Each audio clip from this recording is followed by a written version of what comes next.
طرح سے ہر امام کے دور میں قیاس کر دیے.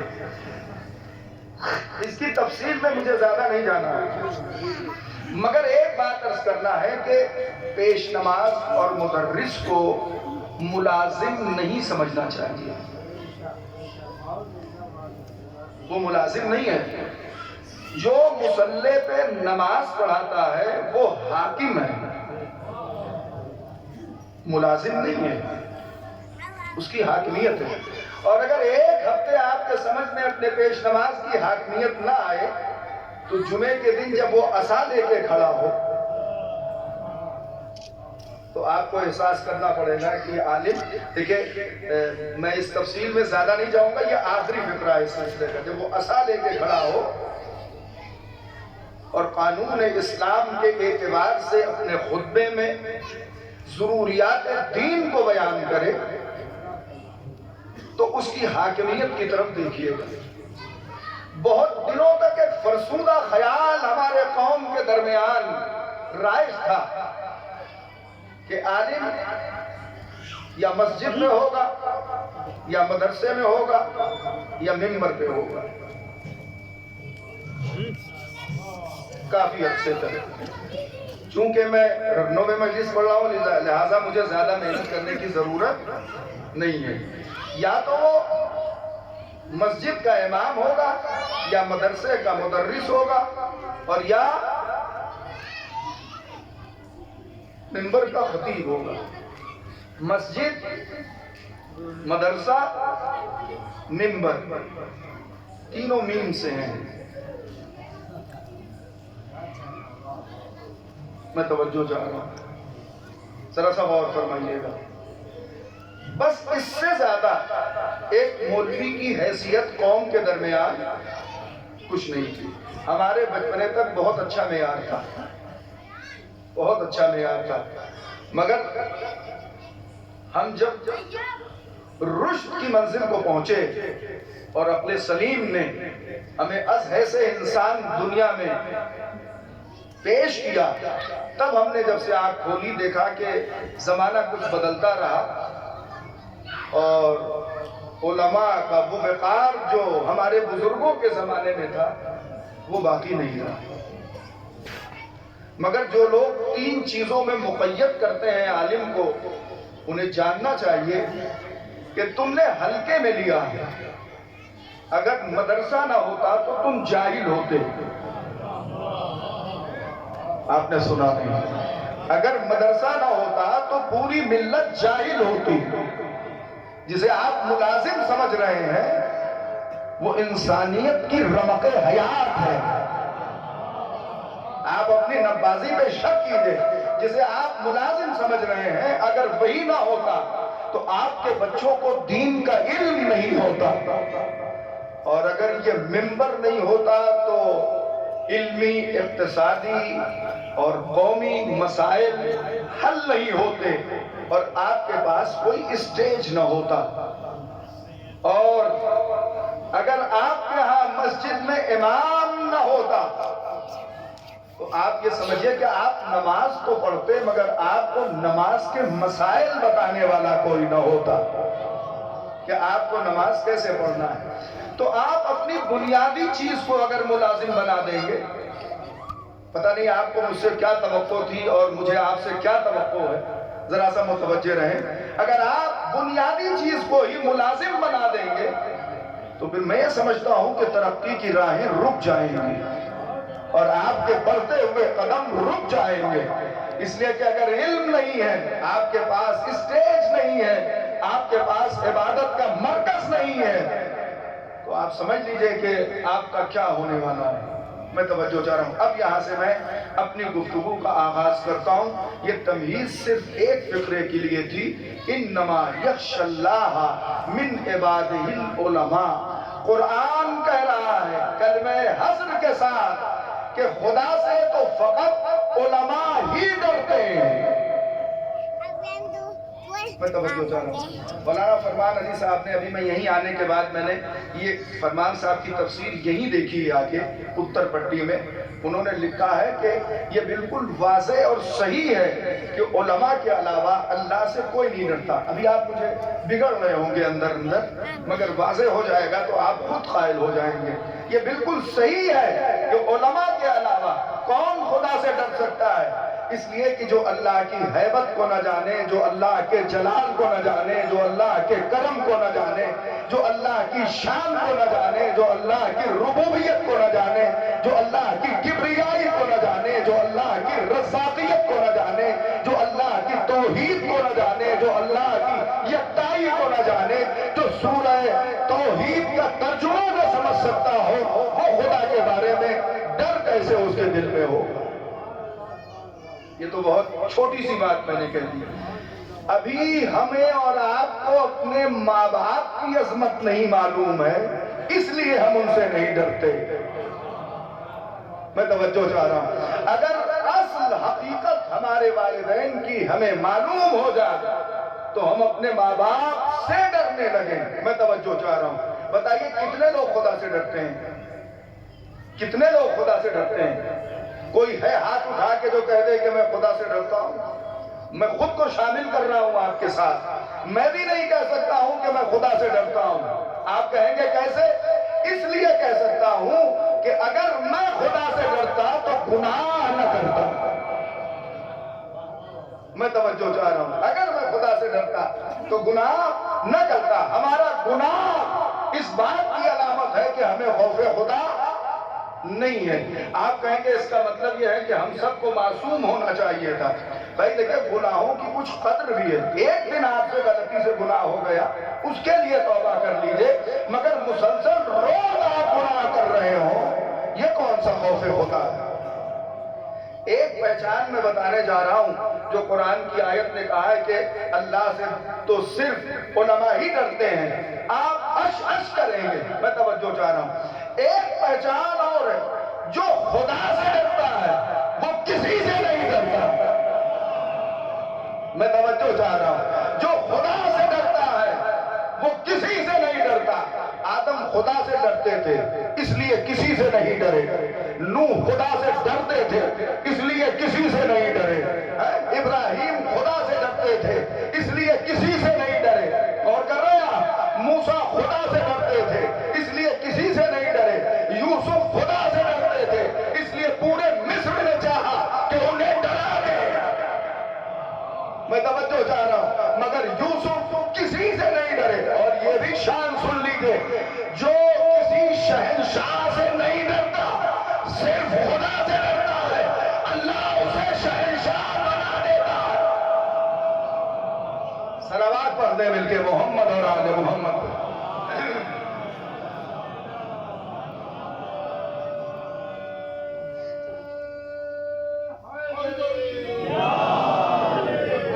آپ بتائیے پورے مصر نے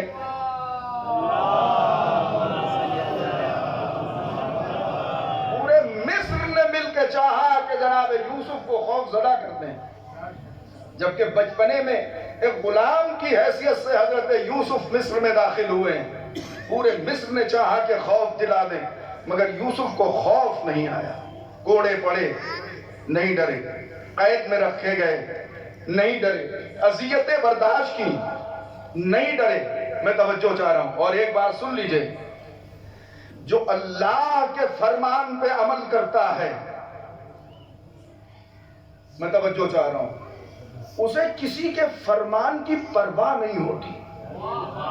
آپ سن ہی نہیں رہے. میں توجہ چاہ رہا ہوں. جو اللہ کے فرمان پہ عمل کرتا ہے اسے کسی کے فرمان کی پرواہ نہیں ہوتی تھی. جب حضرت یوسف قید میں تھے تو کتنے فرمان جاتے تھے قید میں، وہ یتیم واپس آ جاتے تھے.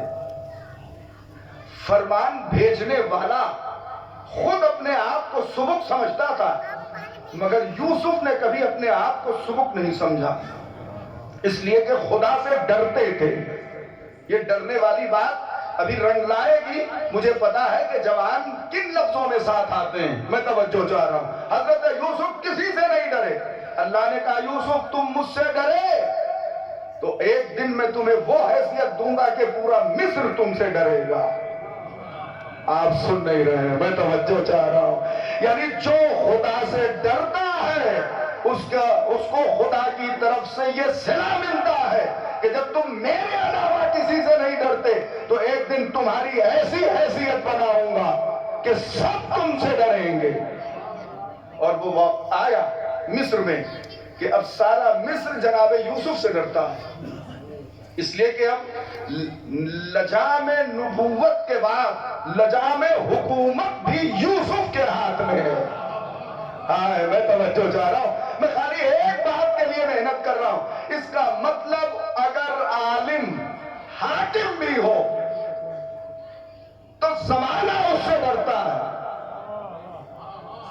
نہیں سن رہے ہیں، میں توجہ چاہ رہا ہوں، ذرا سا غور فرمائیے گا. بھائی یوسف نبی بھی ہے، صاحب علم بھی ہے اور پلس حاکم بھی ہے. جب یہ دونوں طاقتیں اکٹھا ہوئی تو اب پورا ملک یوسف سے ڈرتا ہے. اس کا مطلب علم اور حاکمیت جب دونوں اکٹھا ہو جائیں تو پھر دنیا اسے خوف کھاتی ہے. اب سمجھے اسرائیل اور امریکہ ایران سے کیوں ڈرتا ہے. صلوات بر محمد اور آل محمد.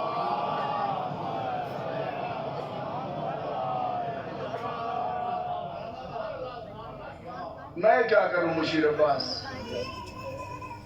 میرے پاس کون سی طاقت ہے؟ اگر علم کی تلچھٹ ہے بھی تو حکومت نہیں ہے میرے ہاتھ میں. میں تو آپ سے ڈرتا ہوں اس لیے کہ آپ ناراض ہو جائیں گے تو لفافہ نہیں دیں گے، آپ ناراض ہو جائیں گے تو تنخواہ نہیں بڑھائیں گے. میں کیا کروں گا؟ نہیں، عالم کی شان یہ ہے کہ اس کے پاس علم بھی ہو اور حاکمیت بھی ہو. جب حاکمیت ہوگی تبھی کام ہوگا. علم کا فائدہ یہ ہوگا کہ یہ عالم اگر حاکم ہوگا تو ظلم نہیں کرے گا. میں توجہ چاہ رہا ہوں، ذرا سا غور فرمائیے گا. عالم اگر حاکم ہوگا تو ظلم نہیں کرے گا، اور اگر جاہل حاکم ہوگا تو ظلم کرے گا. اچھا دور حاضر کو ہی سنیں گے آپ، مجھے اندازہ ہو گیا ایک فقرہ کہہ کے، تو اسی پہ سن لیجئے. ابھی دیکھیں لڑائی ہو رہی ہے لبنان ورسس اسرائیل، ہو رہی ہے نا، ہو رہی ہے لڑائی نا. یمن بھی ہے شریک، ایران تو ہے ہی ہے. اس میں بڑا وزن تھا. لبنان، یمن، فلسطین اور ایران تو ہے ہی، وہی تو سب کچھ ہے. اسی کی وجہ سے تو سارا دم خم ہے. بات کہاں تک پہنچی تھی؟ یہیں تک پہنچی تھی نا کہ عالم کے پاس علم کے ساتھ ساتھ اگر حاکمیت ہے تو اس میں زور پیدا ہو جاتا ہے، تو لوگ ڈرنے لگتے ہیں. آج لوگ سوال کر رہے ہیں میڈیا پہ کہ کیوں امریکہ ڈرتا ہے ایران سے، کیوں اسرائیل ڈرتا ہے. تمہیں پتہ ہی نہیں ہے جب علم اور حاکمیت ایک جگہ ہو جائے، میں توجہ چاہ رہا ہوں، جب علم اور حاکمیت ایک جگہ ہو جائے. دیکھیں میں نے بنیاد بنائی ہے کہ عالم پیش نماز ہوگا، خطیب ہوگا اور مدرس ہوگا. یہ تین چیزیں میں نے آپ کی خدمت میں، مسجد، منبر، مدرسہ. اب آئیے دیکھیں، مسند بھول گئے آپ کو مدرسہ یاد رہا، مسند بھول گئے. مسجد یاد رہی، مسند بھول گئے. منبر یاد رہا، مسند بھول گئے. ایک شعبے کو آپ نے ہٹا دیا تو یہ عالم کمزور ہو گیا. اور اگر مسند حکومت بھی اسے مل جائے تو یہی عالم طاقتور ہو جائے گا. اسی لیے آقا خمینی نے جناب وطنی کے بعد بھی انقلاب ایران کو فراموش نہیں کیا، اور 1989 میں فرانس سے آ کے انہوں نے رضا شاہ پہلوی کا تختہ پلٹ دیا. میں توجہ چاہ رہا ہوں، ذرا سا غور فرمائیے گا. اور ایک بات اور کہہ دوں، عالم کو بھی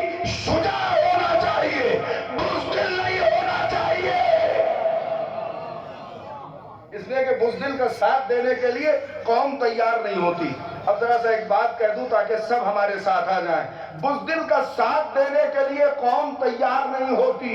حیدر کی قسم، کسی بزدل کا ساتھ دینے کے لیے قوم تیار نہیں ہوتی.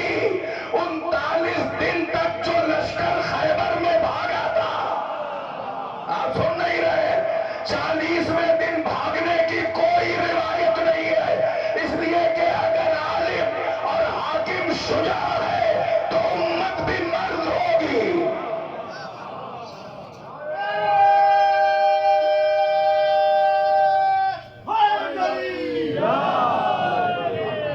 ایک بلند ترین صلوات پڑھ دیں محمد. ایک صلوات اور پڑھ دیجئے. آدھے گھنٹے ہو گئے، آدھا ہی گھنٹہ میرے پاس ہے.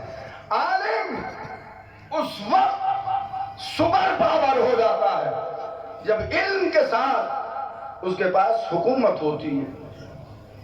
قتل امام حسین علیہ السلام کے بعد دو نظریے سامنے آئے. تاریخ پڑھ رہا ہوں، جو صاحبان علم بیٹھے ہیں ان سے توقع ہے مجھے. ایک نام ہے سلیمان بن سرد خزائی، ایک نام ہے مختار ثقفی. یہ دو نام ہیں. دونوں کا مقصد ایک تھا. کیا مقصد تھا؟ امام حسین علیہ السلام کے قاتلوں سے قصاص اور بدلہ لینا.